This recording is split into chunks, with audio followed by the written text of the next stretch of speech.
לא, מישהו אחר.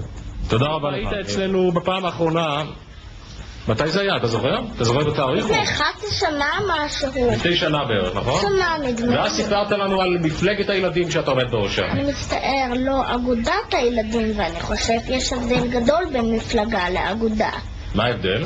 שמפלגה רוצה ללכת לכנסת ואגודה לא רוצה. אגודה רוצה לשמור על זכויות הילדים או על מה שהיא עובדת על, ומפלגה רוצה לעבוד בכנסת ובדרכים של הממשלה. אתה עדיין עומד בראש האגודה?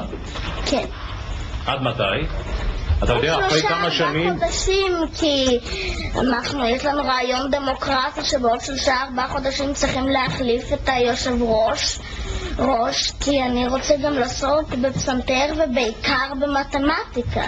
היית צריך להשיא עצות טובות לכמה מהפוליטיקאים שלנו. אתם שומעים, מר אמיר ומר גרופר? אז מה ההישגים שהשיגה האגודה במשך התקופה הזאת שעברה מאז ששוחחנו כאן בפעם האחרונה? שיש לה יותר חברים באגודה, כך שעכשיו יש לנו יותר מ-300 חברים, ויש לנו הרבה סניפים בכל הארץ.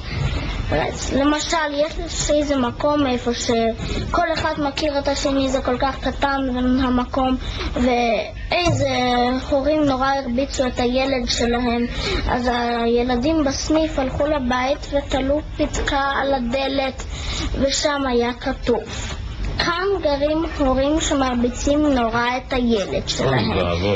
האגודה לשמירת זכויות הילדים. אז ההורים כמובן נורא התביישו והפסיקו לעשות את זה. ויש לילדים גם חובות. למשל, להתפתח בסדר וללמוד. יש איזה בית הספר איפה שהילדים סידרו בדרכי שלום את המשמעת של הילדים. וכמה אתה רון? 9:15 כמעט. איזה עתידות אתה צופה לעצמך? מה תעשה כאשר תגדל? לעסוק במדע. במדע? במדע, במתמטיקה, פסיכולוגיה ופיזיקה. על פוליטיקה אינך חושב? לא. זה דוחה אותך? כן. כן.